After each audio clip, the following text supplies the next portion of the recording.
how I want you people to do is read textbook first. Textbook in the sense right from the starting of the chapter. We will have the simple tissue, meristematic tissue, and the other tissues, simple, complex, permanent tissues. Write down a tabular form for the tissues, like in one full page, white page. Write down parenchyma, collenchyma, sclerenchyma, xylem, phloem. Meristematic tissue is, you have to read it as one entity. I'm speaking about the permanent tissues. So under parenchyma, draw the diagram of parenchyma, under collenchyma, picture of collenchyma, and every picture. Then below the picture, write down the characteristic, like no intracellular spaces in case of parenchyma, meristematic tissue, parenchyma, or we will see like pectin deposition in case of collenchyma, lignification in case of sclerenchyma, fibers, tracheids. So whatever the points are there which are unique to the tissue and where the tissue is functioning, like whichever ground tissue has to be formed in living status, parenchyma is the one which forms parenchyma, chlorenchyma, storage parenchyma. So whatever are points with parenchyma, write down that.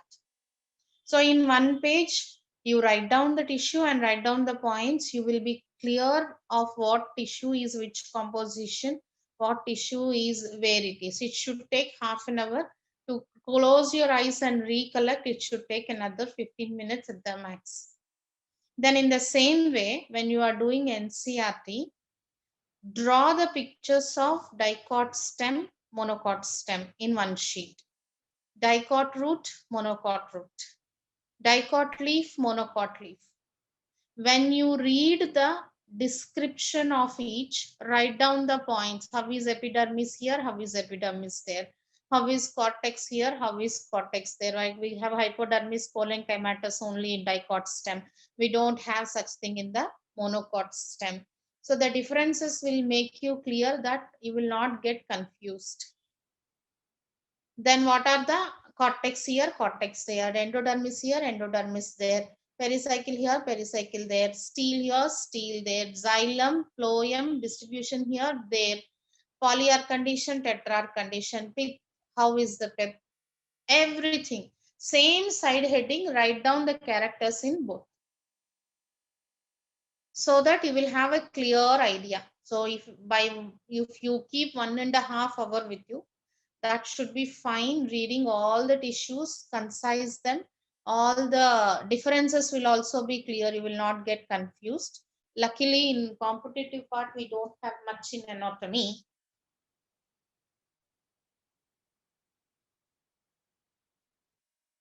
We don't have much in the anatomy. So if you are very sound with NCERT, we should be fine.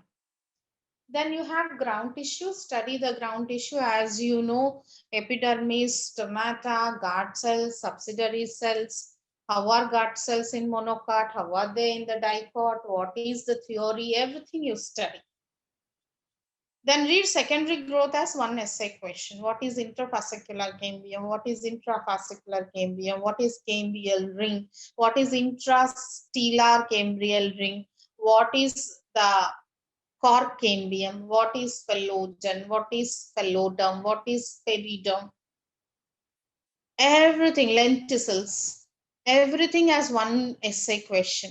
We discussed this very nicely in the class. That should be very clear to you. So if you keep 2 hours of time, you are sound with NCERT. Be positive, be peaceful, study the way it is told. All the tissues write down in one page, mind map. All the anatomies write down in one page, mind map. Ground tissue as one context and secondary growth as one context. A medullary rays. How is it in the dicot root? Pericycle plays a role in secondary growth of the dicot root. Things will fall in place. It should not be difficult. If you mastered NCERT, you are 80% on with anatomy. Competitive part we shall discuss now, and the question numbers we shall discuss now, and wherever it is needed, whichever is complicated and boring, I shall do it now. The competitive part especially. Whatever lecture is there in the manual, I completely concised in a mind map. We shall be discussing that along with the question numbers. Okay. These are primordial, means which is primitive. The meristematic tissue which is present in the embryo of the plant is primordial or promeristem. This is equal to stem cells in the embryo, which are responsible for the morphogenesis and organogenesis. Totipotent cells. The cells or the meristematic tissue which is present in the embryo, both monocot embryo and dicot embryo, is primordial or promeristem. Learn it now. When I am saying, you remember it well and learn it. This is the first one. Then we have secondary meristem. Sorry, primary meristem. Don't confuse primordial and primary. Primary meristem. The meristematic tissue which is responsible for the primary growth of the plant. What is primary growth? The vegetative growth of the plant. Time since germination till it attains reproductive maturity. This is primary growth, where the plumule becomes stem, the radical becomes root. The plant establishes as a plant and grows for sexual maturity. That is called as primary growth. The meristematic tissue which is responsible for the primary growth of the plant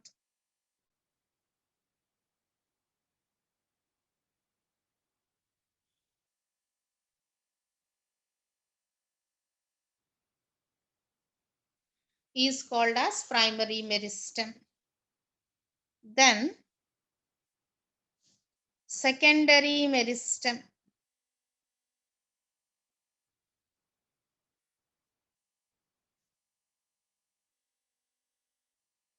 Secondary meristem is the meristematic tissue which is responsible for the secondary growth.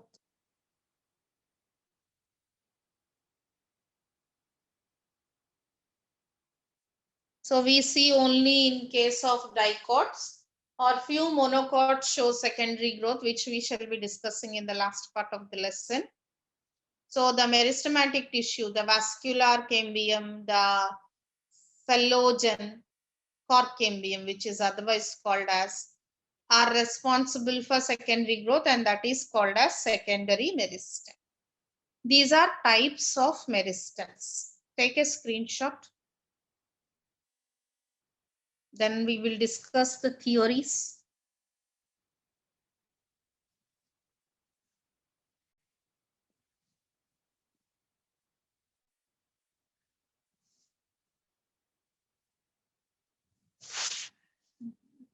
Then few people has explained how the meristematic tissue which is present in the plumule will become the stem and the parts of the stem, and how the meristematic tissue present in the radicle will become the root and the parts of the root.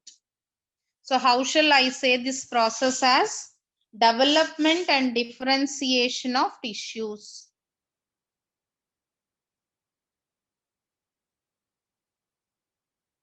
Development and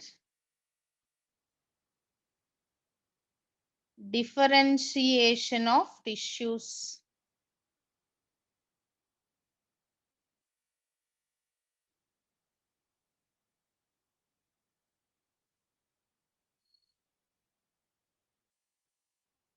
Which is responsible for the formation of plant. We are going to read three theories. The first one being apical cell theory. The name itself will say you. Apical cell theory.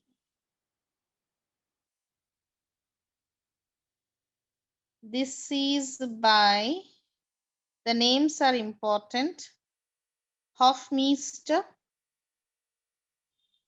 This is proposed by Hofmeister in 1857. Year is not important, I just mentioned. And this is supported by Nageli. So two people were involved in making this theory to explain how the plant will develop from embryo. According to these people, there is one cell at the apex. The same cell will give rise to entire plant. So as you imagine an umbrella. What will the umbrella have at the tip? A knob, a plastic knob. From where, when we open the umbrella, the entire umbrella takes the shape. Similarly, if you imagine that plastic knob at the tip as one cell, the multiplication and distribution of the cells in downward direction is responsible for the formation of tissues in plant, forming the plant. So this is called as apical cell. A cell at the apex is responsible for entire plant is the point. Okay. And the second one is, the second theory is histogen theory. Go with the names, it should not be confusing. Histogen theory. As the name says, this is proposed by Hanstein.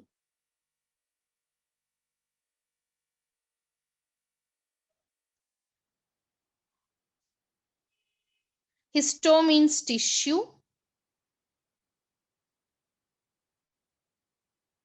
Gen means generating. A theory explaining the formation of tissues from meristematic tissue. So rather than one cell, Hanstein proposed that there are groups of cells. He called them as group of initials. It is not one cell, rather they are groups of cells which are responsible for the differentiation and development of tissues. So he has named, there are three group of cells responsible for three parts, like how we have ectoderm, mesoderm, endoderm, the three layered germ layers. Similarly, in this theory, there are three groups of cells responsible for formation of tissues. That is dermatogen,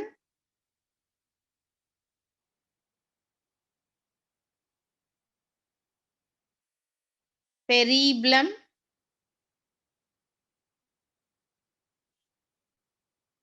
plerome.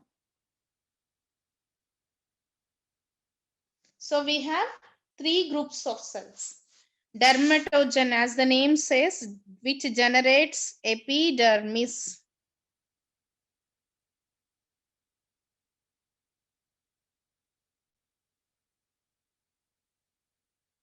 Peribelum is responsible for cortex.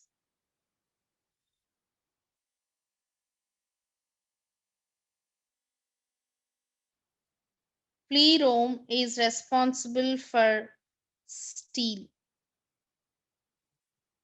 So if you remember the anatomy, we will have epidermis, cortex, endodermis. This is stele, tube within tube. So epidermis is by dermatogen, and cortex, that means the tissues between epidermis and endodermis, and the inside the endodermis, which we call it as stele, is by plerome. So three groups of cells and three reasons of plant anatomy. That is histogen theory. Then tunica carpus theory, the third theory. Okay. So tunica carpus theory, according to this, we have two groups of cells.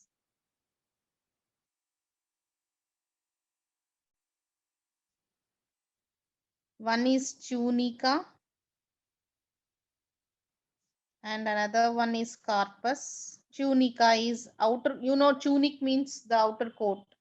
Corpus means the body inside. So the tunica gives rise to epidermis.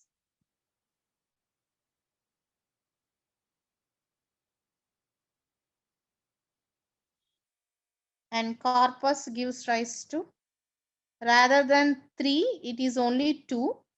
Cortex and endodermis, steel, everything is by corpus, whereas the epidermis is by tunica carpus. This is put forth by Smith.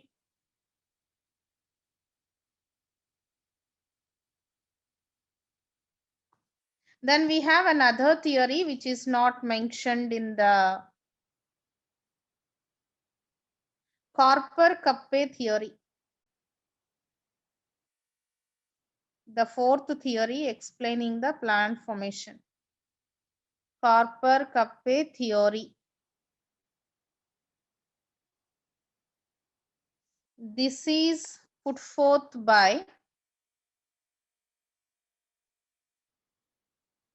Skew. This is like tunica carpus theory only. Corper means body, Kappe means cap. Corper here means corpus, which is body. Kappe is cap, that is the outer part. Kappe is compared to tunica. Corpus is compared to corpus, the same two groups of cells responsible. So this is Corper-Kappe theory. Manual gives 3 theory. We need to learn another one, which says the, one second, people, you take a screenshot. 4 theories.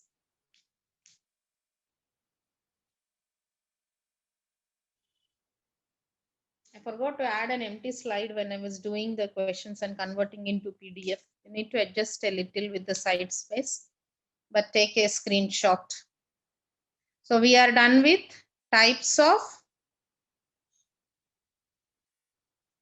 meristem and the theories explaining the plant tissue differentiation and development.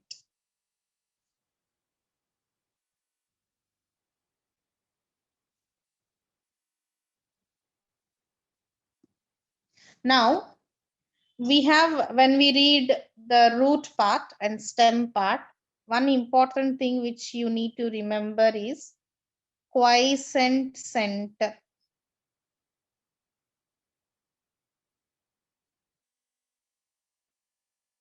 Quiescent center. The person who proposed this is also a question. Clovis. What is quiescent center? If this is the anatomy of the root, so we have just behind the root cap. Now this is the root cap. We have cells called as quiescent center. These cells, for any reason, if the root cap and the tip of the root, because that is the growing point, gets damaged. So what will I lose? I will lose the tip. So after losing the tip, the root looks like this. The root tip is lost. Then the cells which are present in quiescent center, quiescent means they are dormant, they are quiet, not active. They are stored cells. Whenever the tip of the root gets damaged or root cap gets damaged, then the cells in the quiescent center will form the new root growing tip. So they are dormant cells present behind the growing tip, quiescent center.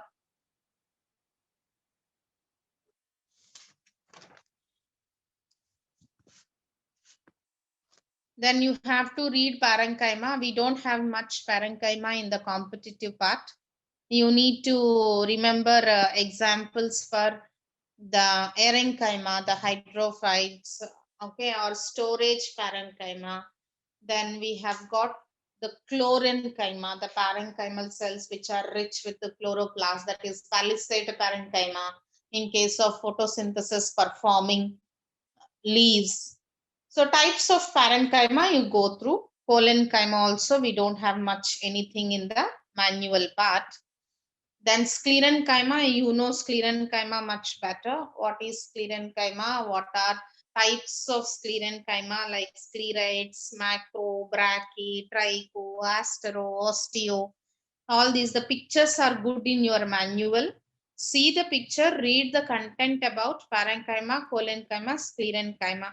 We don't have anything much to be explained here in competitive part because the textbook part is pretty clear in contributing the content.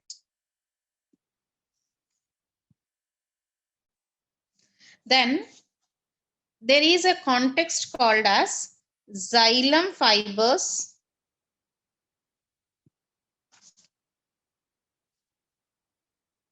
Xylem, when we read, we come to fibers, xylary fibers, and extraxylary fibers. What are xylary fibers and extraxylary fibers? Xylary fibers are wood fibers. So if I write down what are xylary, whatever the wood we see in the plant, they are contributed by fibers, xylary fibers. So fibers and sclerites, you should be clear because we are already done in case of the textbook sclerenchyma. I mean, when you have sclerenchyma, you have two pictures which ends in the page of the textbook, which shows sclerites and fibers. Both are sclerenchyma. So when we come to xylem sclerenchyma, we have to reread how the fibers will be, how sclerites will be. So wood fibers, the xylary fibers are of two types. One is libriform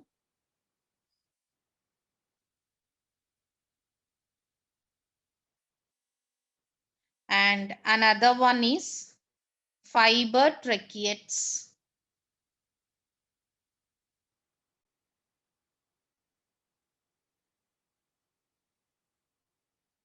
Libriform differs in having very thick secondary walls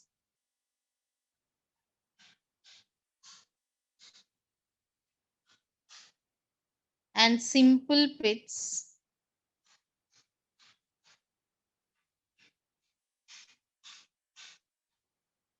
whereas fiber tracheids have thin walls, bordered pits. These are the difference between these fibers. Okay. Then extraxylary. These are xylary, which is the first type. Then the second type is extraxylary. That means the fibers which are not present in the xylem. You see, sclerenchyma is not only seen in xylem. We have sclerenchyma in xylem, sclerenchyma in phloem, and we also have sclerenchyma like in the bark of the tree. So there are tissues in which sclerenchyma is a part, complex tissues, and sclerenchyma itself is a contributing tissue, isn't it? So any fibers which are not present in the xylem, which are present outside the xylem in the plant, are extraxylary.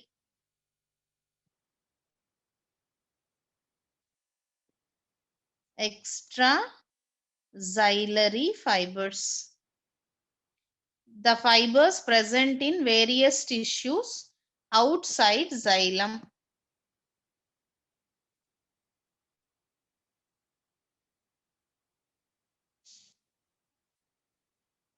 Okay, take a screenshot. We will go to phloem. I am not discussing that part of the manual which is covered in textbook and which is little diagram oriented content. By looking at the picture, you can understand.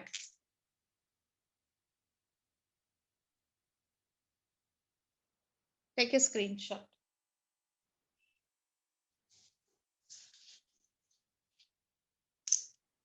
Okay. Now the next one is phloem. So phloem also has fibers in the phloem sclerenchyma. They are called as bast fibers. All of us know this, isn't it? The fibers in the phloem are called as bast fibers.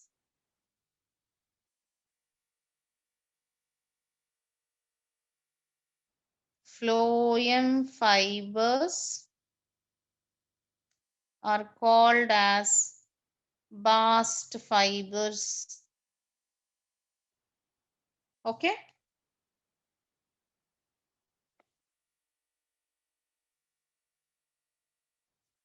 And phloem fibers are pericyclic in origin.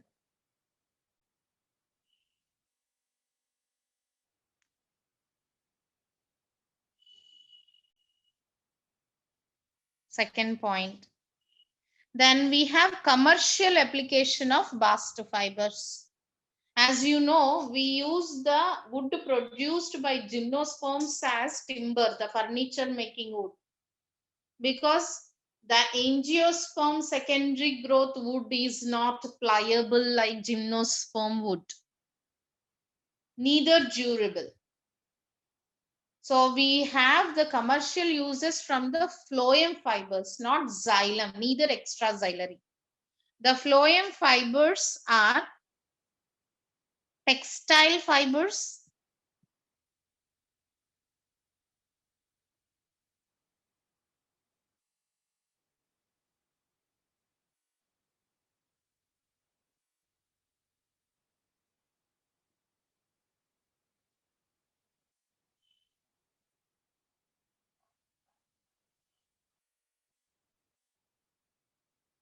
textile fibers. That means we use them in making the linen or cloth. So those are called as textile fibers. Cordage fibers. Cordage means which can be made into a cord, like the what do we use in the agriculture? The ropes made up of coir. Those are all cordage. Cordage fibers. Filling fibers we have in mattresses, people do fill fibers. Those are called as filling fibers. Then brush fibers. Depending upon texture and usage, we classify them based upon texture and usage. So examples are hemp. These are questions.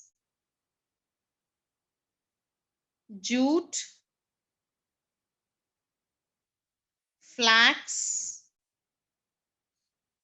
Cannabis sativa, Corchorus capsularis, Linum visitatissimum. Their scientific names are also important. Please go through. These are the examples for the bast fibers. So this is all about fibers. Then we have sclerites, the another type of sclerenchyma. Manual shows 5 pictures. Macro, that means the sclerenchymal cells are very big, brachy, thick. Tricho, very thin. Astero, we have star-like appearances of deposition of lignin at the 2 junctions of the cell. Osteo, which looks like bone. The pictures are very clear in the manual. Go through the sclerites, another kind of sclerenchyma. Fibers, xylary fibers in xylems, fibers outside xylem, phloem fibers, pericyclic in origin, commercial application. How are sclerites? What are different types of sclerites we see? Manual also gives example. Where do we find them? Please go through that. And in the phloem only, when we come to phloem, you know that in angiosperms, we do have companion cells to the phloem. We know that phloem conducts food. So after the cell is established, phloem converts into sieve tube with sieve plates on either ends, isn't it? Which are responsible for the transport of food, source to sink, sugar solution. And companion cells would perform the metabolism for the phloem cell, which converts into sieve tube. So one cell takes the responsibility of both. That's why we don't consider phloem tubes as dead cells. Whereas xylem vessels are dead cells. There the protoplast degenerates completely with lignification of the walls so that a hollow tube-like structure develops for conduction of sap. When it comes to phloem, we have phloem tubes on either side, phloem sieve tubes, but the status is still living as the metabolism is run by companion cells. They multiply or they reproduce by asexual reproduction. Companion cell is exactly a replica of phloem cell, which is converting into tube. So the metabolism is same, the protein synthesis is same. Companion cell holds the responsibility to keep it alive. We don't have companion cells in gymnosperms. We call it as albuminous cells in gymnosperms. So the phloem tube cells are associated with albuminous cells in gymnosperms.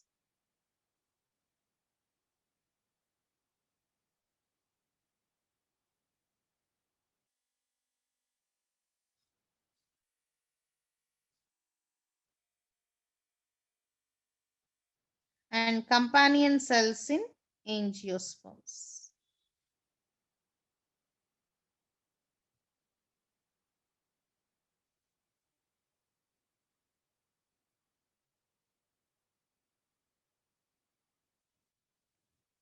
Okay, this is also a question. So that is all about manual content of parenchyma, collenchyma, sclerenchyma. Under sclerenchyma, we read fibers, sclerites. Then what are fibers in xylem? How are fibers in phloem?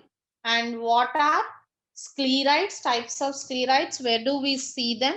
And how the gymnosperms and angiosperms differ in anatomy of phloem tube cells. Okay, that should be fine because you would have done textbook by this time. Take a screenshot.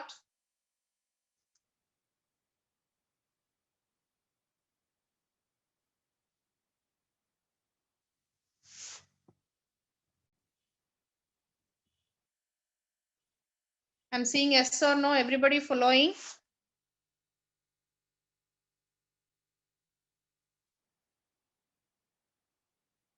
Okay.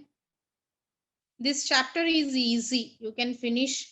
If you keep yourself 3 hours of solid time, then getting hands-on on this chapter is not difficult. I'm doing the competitive part. I shall do the questions also. Okay. Now we have types of vascular bundles. We are done with the tissue part. Then intrastellar, vascular bundles, vascular tissues. I know xylem, I know phloem. What is xylem? What is phloem? Composition, function, everything is studied.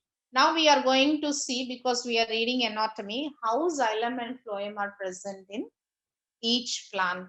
So that is types of vascular bundles. This part you need to listen to me carefully. You listen to me carefully, you don't need to study the manual content. Types of vascular bundles.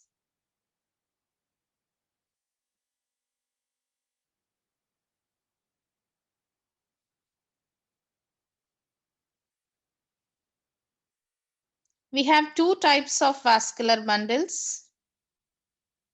One is conjoint, another one is concentric. Conjoint vascular bundles, concentric vascular bundle. I'll say you what are they. Conjoint means if they are on the same radius, like this is conjoint. I took one vascular bundle. So outside is phloem, inside is xylem. If they are present on the same radius,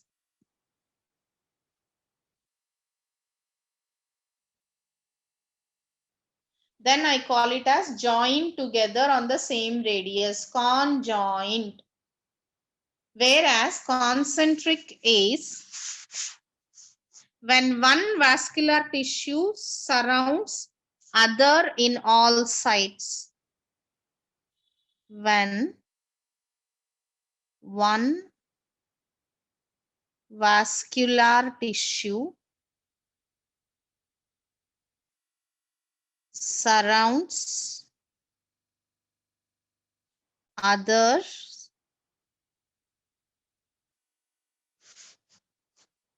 sorry, it has to be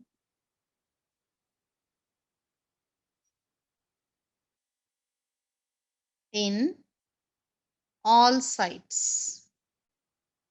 So if I have, for instance, this is phloem.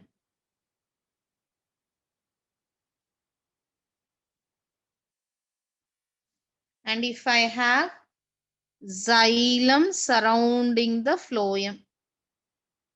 So whatever I am drawing in green is xylem. Then it is concentric. One at the center, other occurring surrounding it. We can have the vascular bundles in both ways. Concentric.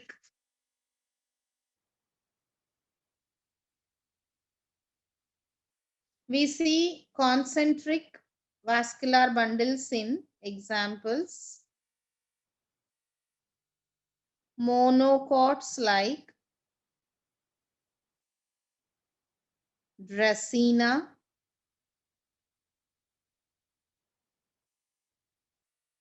Yucca, and Fons.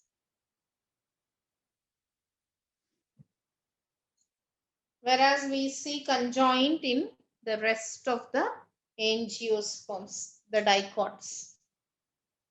Okay. Now conjoint vascular, but take a screenshot. I'm going to say you the types of conjoint first and then concentric next. We will discuss conjoint first, then concentric.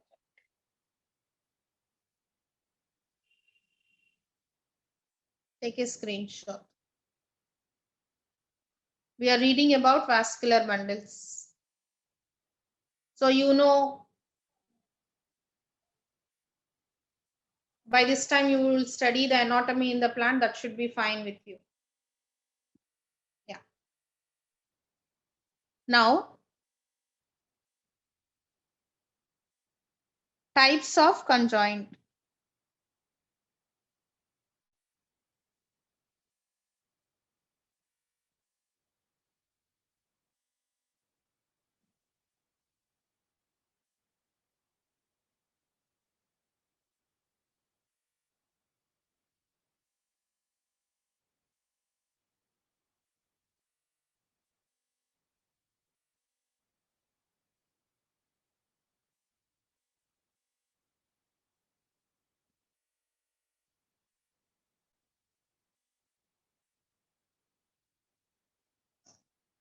So the first one is conjoint open vascular bundle. Open means in between the xylem and phloem, we will have meristematic tissue. You know what is open. In dicots, we do have open vascular bundles. Whatever I am drawing in green is meristematic tissue. Then this is phloem. This is xylem. And this is a strip of meristematic tissue. Strip of meristem responsible for secondary growth. This vascular bundle can undergo secondary growth.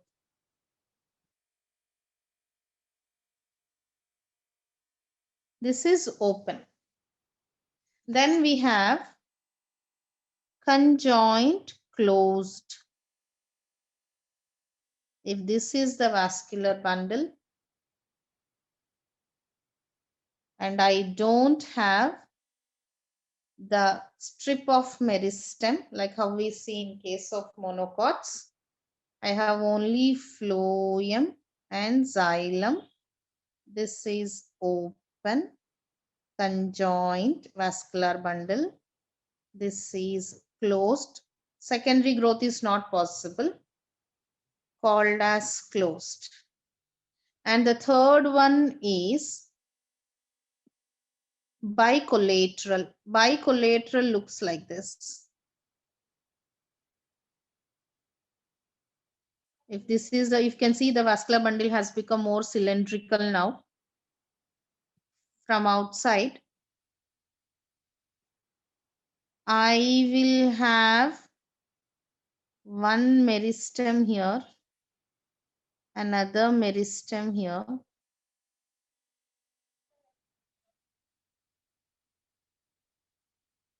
Here. So we have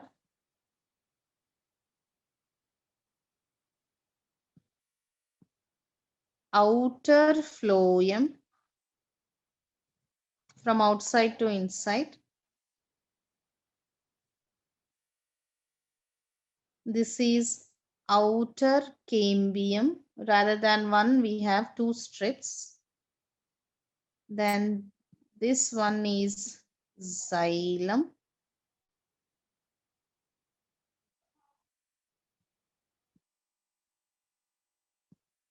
Then this is inner cambium.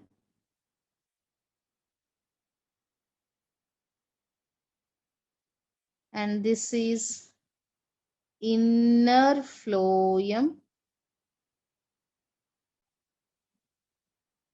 Because xylem is on either side with the phloem, on either side with the meristem, this is called as bi on either side, collateral phloem on either side. We see this vascular bundle particularly in one family called as Cucurbitaceae.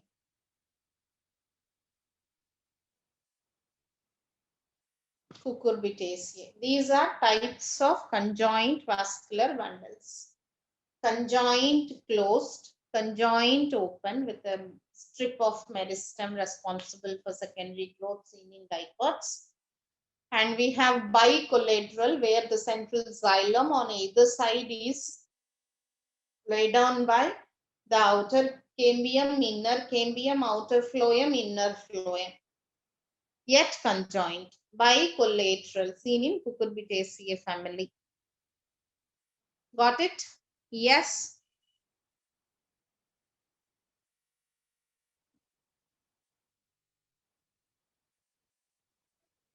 Take a screenshot. I'll say you two types of concentric vascular bundles.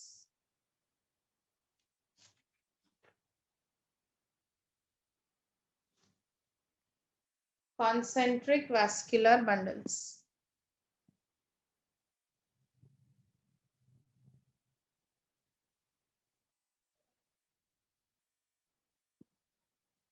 types of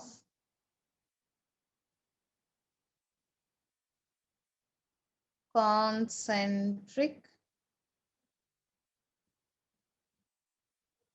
vascular bundles. If the phloem is inside,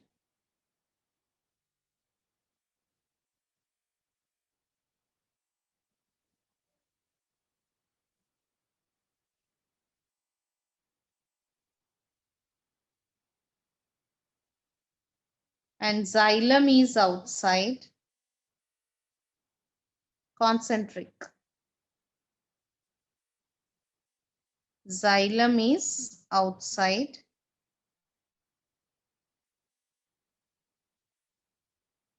and phloem is inside. This is called as amphivasal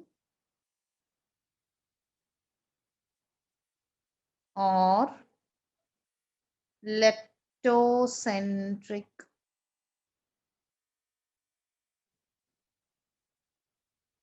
Amphivasal or leptocentric.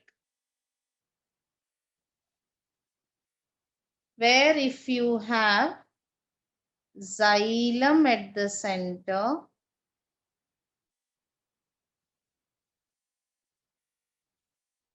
xylem conducts water, so we are giving it in blue, and phloem outside,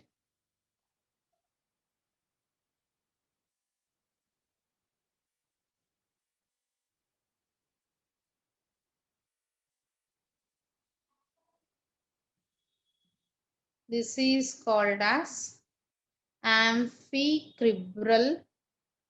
Manual gives it as BAL, it should be CRIBRAL, amphicribral or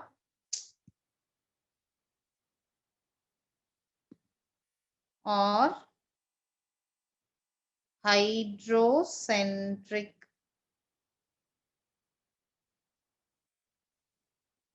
So these are concentric vascular bundles, type 1, type 2. We see leptocentric in Dracaena, Yucca, amphicentric in ferns, primitive ferns. These are types of concentric vascular bundles. I repeat, vascular bundles are when xylem and phloem are together. Such together existence of vascular bundles are of two types, conjoint and concentric. Conjoint is a strip of xylem, strip of phloem would be packed in a package. Concentric is when xylem or phloem on all sides is surrounded by the other vascular tissue. Conjoint are open with a meristem at the center, closed with no meristem at the center, bicollateral with xylem at the center, a strip of meristem on either side, and outside the meristem a strip of the outer phloem. Such vascular bundles are seen in case of Cucurbitaceae family. Then we have the concentric ones. If I have phloem at the center, xylem surrounding, we call it as amphivasal or leptocentric. Whereas if I have xylem at the center and phloem outside, I call it as hydrocentric or amphicribral. Examples are mentioned there. Dracaena and Ecca, amphivasal, amphicribral is ferns. Types of vascular bundles. Take a screenshot.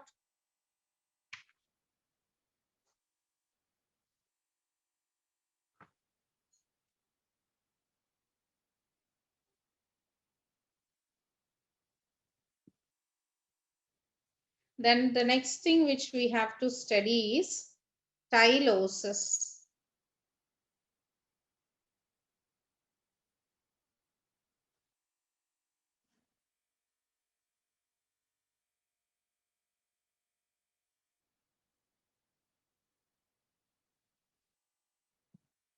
What are tyloses? Where do we find them? They form in xylem vessels. They form in xylem vessels. When are they formed? During stress,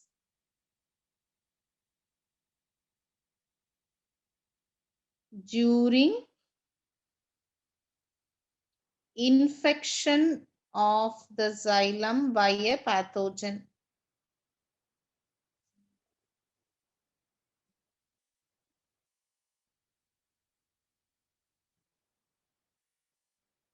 So whenever there is a stress, whenever there is an infection, stress means the water availability may be low, the food availability may be low, the sunlight availability may be low, the humidity may be low, or the high temperature, all these stress conditions. And whenever there is an infection, we see tyloses.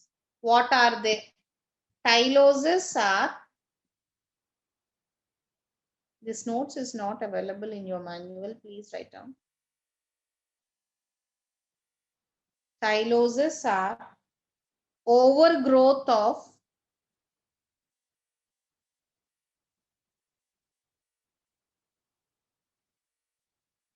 protoplast of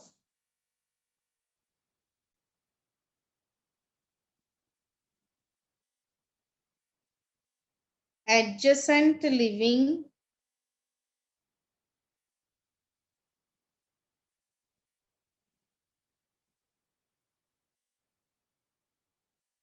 parenchymatous cells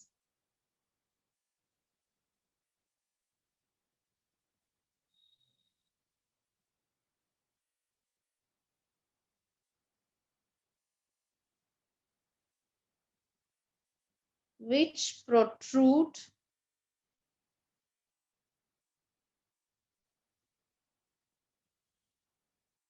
into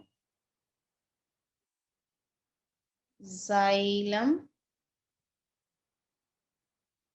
through pits.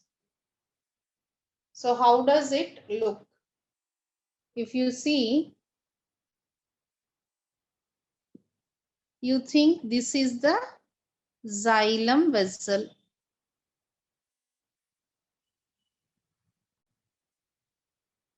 So in the xylem vessel, at places we will have pits where the lignification does not occur.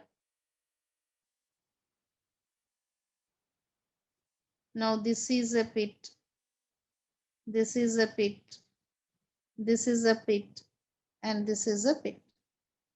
Now wherever there are pits, you think that we have parenchyma cells beside xylem parenchyma.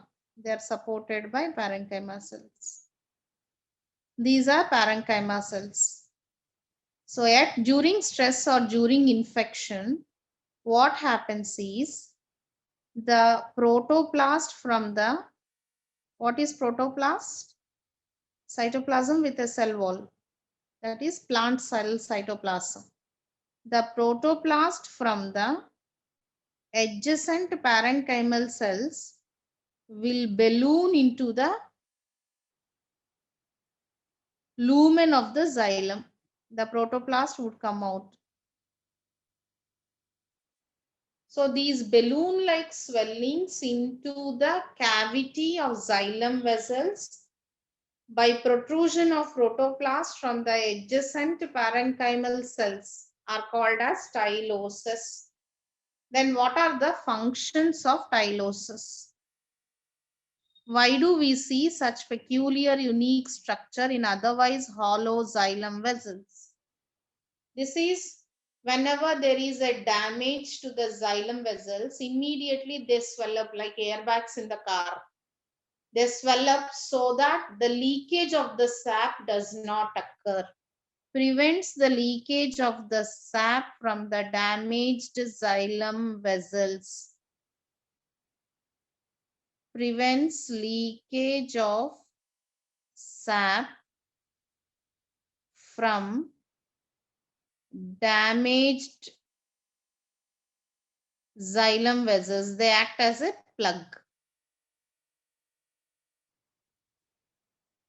And if a particular part of the xylem, this is the first function.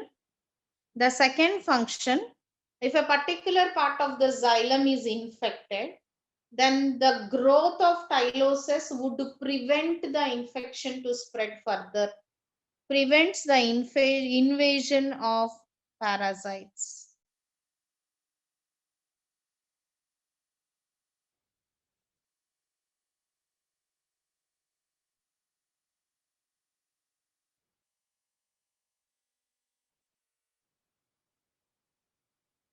Done. Got it?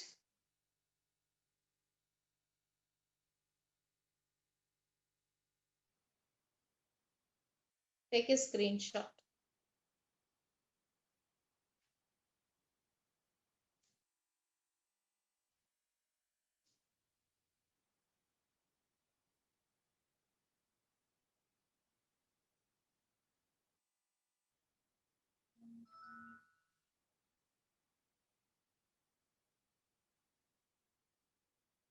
Take a screenshot.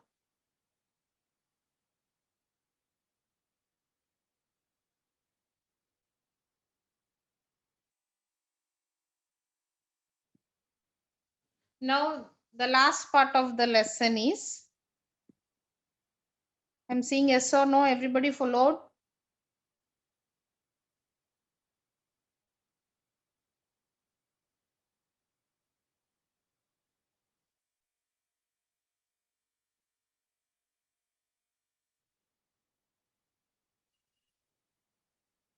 I have 200 kids, 20 kids responded.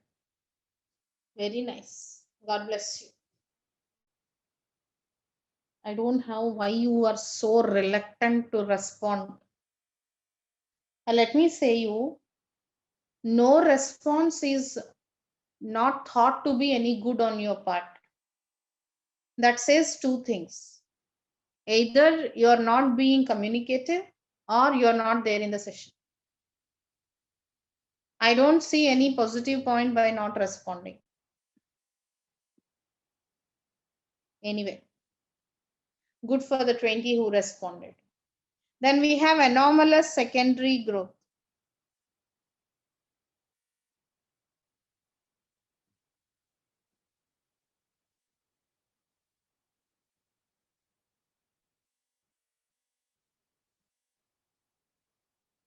Anomalous means abnormal.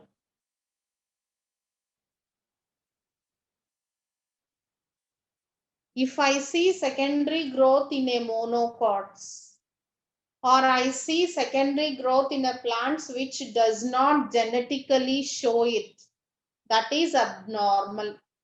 Like a human baby took birth with a tail, anomalous, abnormal. So the manual gives numerous examples: Dracaena, Yucca, Aristolochia, Aloe, Agave, Mirabilis, Bignonia, Bougainvillea, Chenopodium, Amaranthus, Echinanthus. Just go through the examples for anomalous secondary growth. The plant otherwise is not supposed to show the secondary growth like monocot. Most of the examples, all of them are monocots. So anomalous secondary growth is an important question. Okay.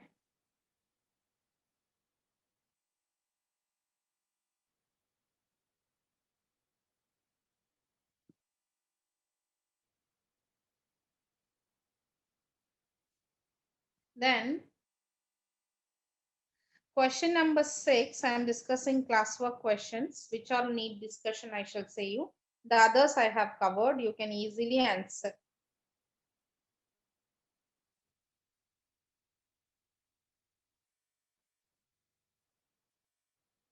Question number 6.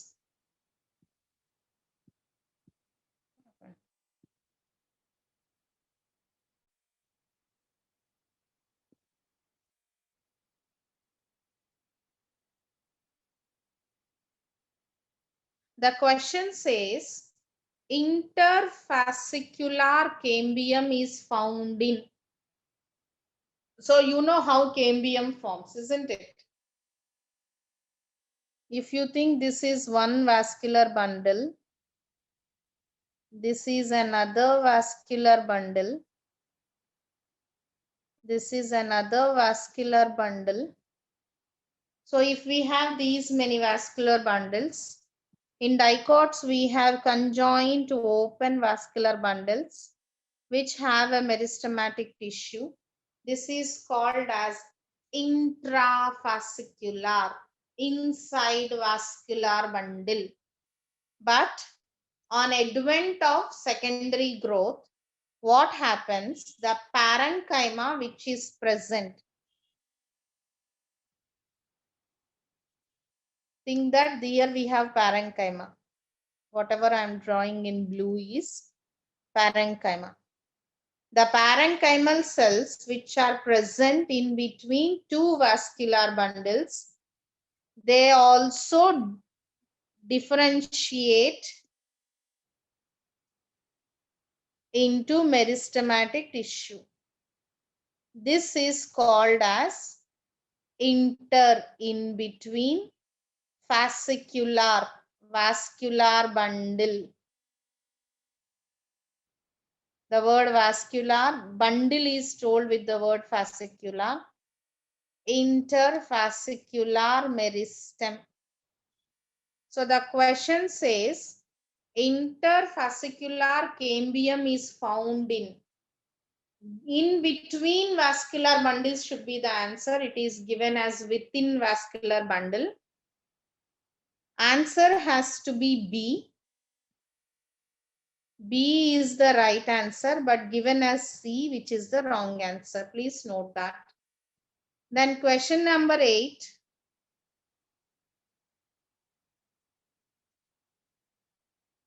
Sapwood is converted to heartwood.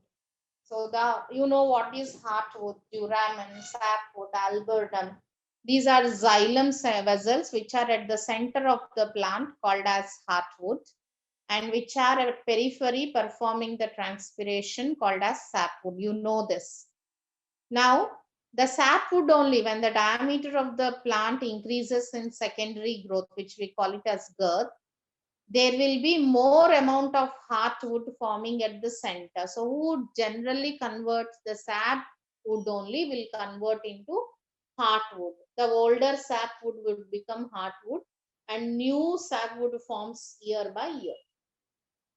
There is a question which says sapwood is converted into heartwood by degeneration of the protoplast living cells.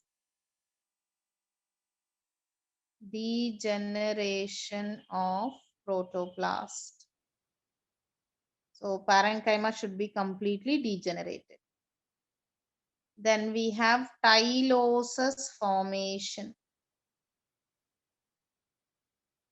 The tylosis formed during formation of heartwood also, non-functional. And then by deposition of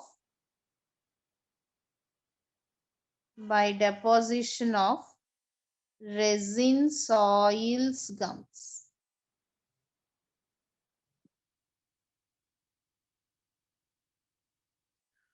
All of these are responsible for the transmission of sapwood to heartwood when the secondary growth continues in a plant. Okay. Then we have question number 10.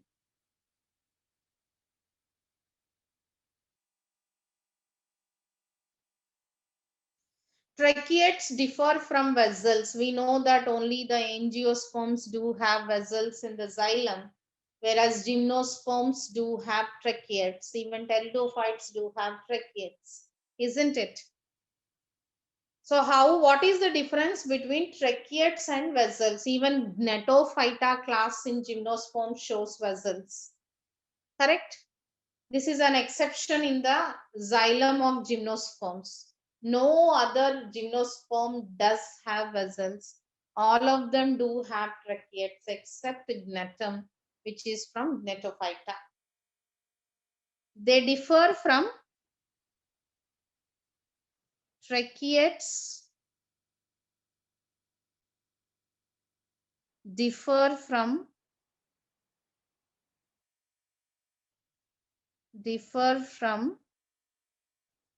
vessels in having bordered pits.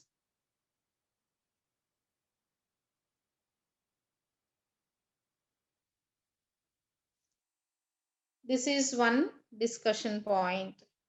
Then take a screenshot.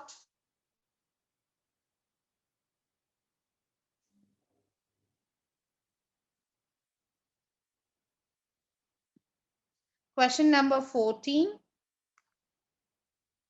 Sorry. Question number 14.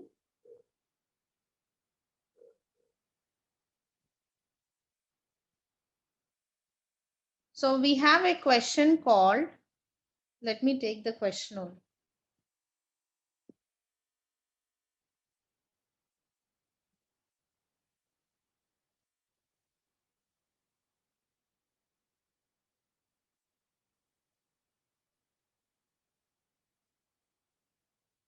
Stomata are present in the epidermis of stems of some plants. Such examples may be. So you can see what is wrong with the question. It is very contradictory. We see stomata in epidermis of leaves. Yes or no? When a plant forms a leaf, the leaf has epidermis above, which is called as adaxial, epidermis below, which is called as abaxial, and then we have stomata above, stomata below, like how the stomata distribution differs in the dorsoventral leaf in dicot, and we have got isobilateral leaf. In monocots, the stomato distribution is same. So we usually, stomata is an anatomical character of leaf, mesophyll tissue. The question is asking you,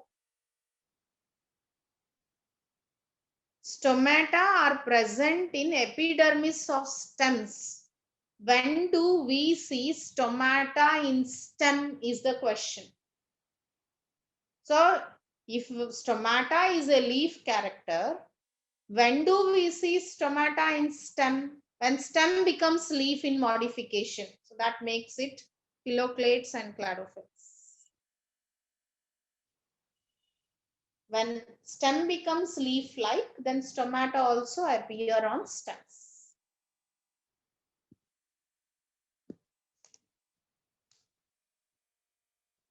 Then question number 15. We have plants like Helianthus, Ricinus, and few other plants. They show a structure called as hard bast. What is bast? Phloem fibers are called as bast. Now, what is hard bast? So we have another type of fibers called as hard bast. This is formed by thickened pericycle.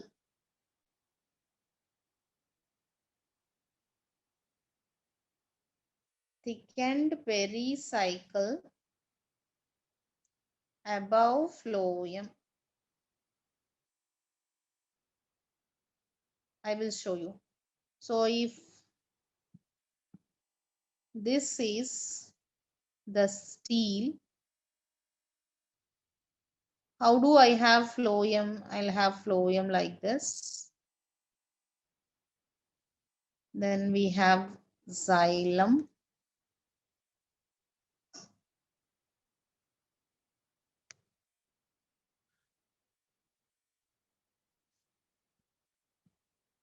This is phloem, phloem, phloem, phloem. And what do we have outside the phloem? We have pericycle outside the phloem, inside the endodermis, correct? This is pericycle. So outside the phloem fibers, we see thickening of the pericycle. Thickening of the pericycle outside the phloem. Whatever I shaded in green. This is called as heart bust. Sorry. This is called as heart bust.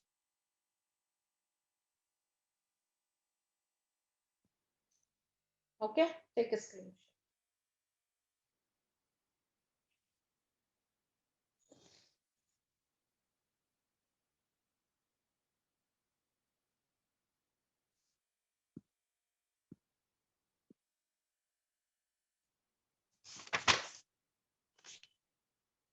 Question number 16.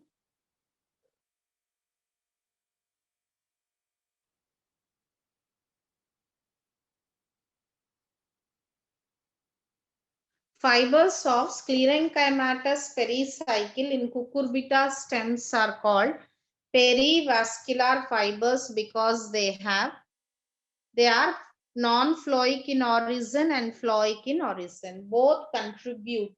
Pericycle also, phloem also. Only in cucurbita stems. It is called as perivascular fibers surrounding the vascular bundle. Then we have question number 18. Parenchyma forms the framework of all. When I felt this question, if you read this one statement, the functioning of parenchyma falls very much in place. Question number 22. Everything which I'm skipping, you can do it. Here the answer has to be D. A layer of meristematic cells present in between the primary phloem and primary xylem is absent in. So they are asking us what is closed vascular bundle. So I don't see this in case of vascular cryptogams. Whichever does not show secondary growth is the point. The question is asking which plants does not show secondary growth. Vascular cryptogams, that is pteridophytes.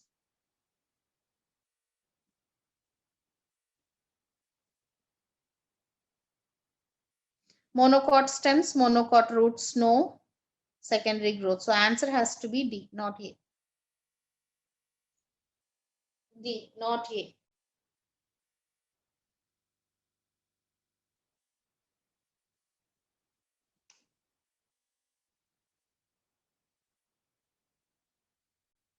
Take a screenshot.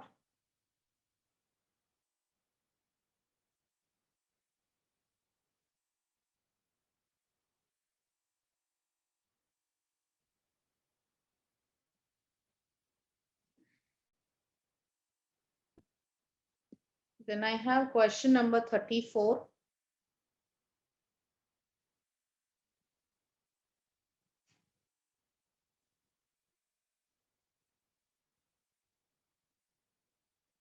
Question number 34. Protoxylem cavity of lacuna. Water containing cavity is dash in origin. So in case of xylem, you have protoxylem, metaxylem, exact condition, endar condition, stem and root. When you read this, you will understand. Protoxylem, the first xylem formed in the plant, is of two types. Sometimes, usually what is xylem? Xylem is a dead tissue, correct? Think that this is one xylem and this is another xylem. They're closely packed.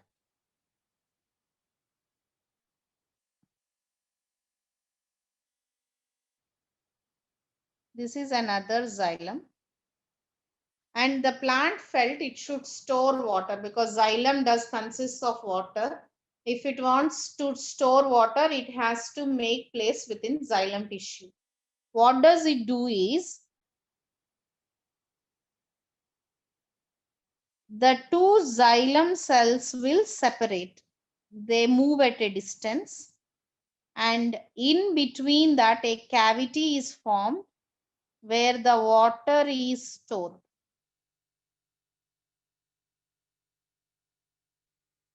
Okay, or sometimes the xylem cells will degenerate to make the space. So such water containing cavity within xylem formed by splitting or lysigenous, by separating. This is called as lysigenous cavity. We see this in water storing monocots, for instance, aloe vera. Water storing monocots. Schizolysigenous means which will degenerate. They split and degenerate. Schizo means split and degenerate. They give space also, they degenerate themselves also. We see this in case of citrus plants to store the water. This is a dicot otherwise. Citrus plants. So the xylem cells will create space either by separating or by breaking down to store water. Such cavities are either lysigenous or schizolysigenous cavity. Got it? Yeah. Take a screenshot.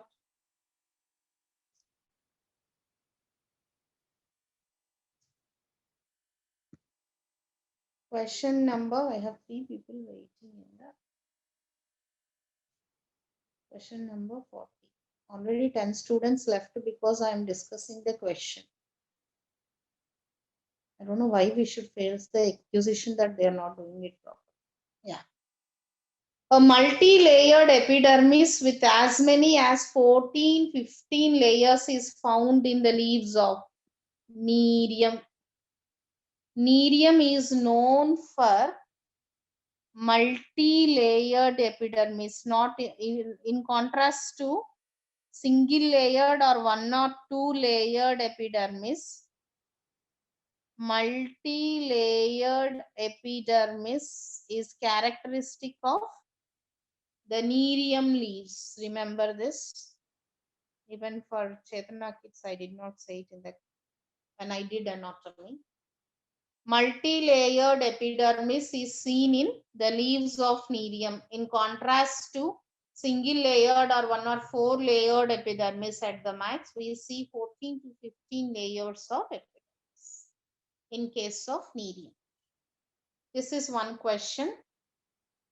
And the other day I gave you 15 questions from the classwork mineral nutrition, 15 questions from the homework mineral nutrition.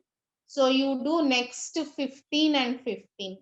The next, that is 16 to 30 in case of classwork and 16 to 30 in case of homework mineral nutrition. So we will be completing 30 tomorrow. You do another 15 here, 15 there. We shall be able to finish mineral nutrition also. Give me any question you get while doing that.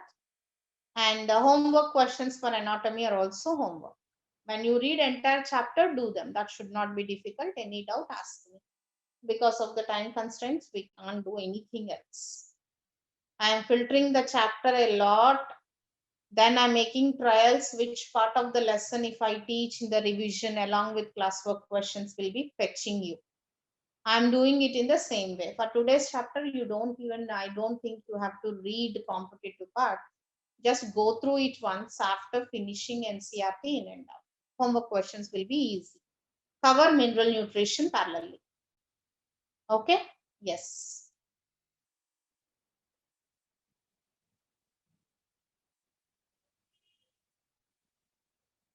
In drupe, when it comes to mango and avocado, edible is fleshy mesoderm. In coconut, we have fibrous mesocarp. So that is not edible. Depends with the fruit. Not in every drupe mesocarp is fleshy and edible. In coconut, it is fibrous. We can't eat it. We eat endosperm in coconut. You drink endosperm in coconut. Okay. Chalo, bye-bye. Best of luck.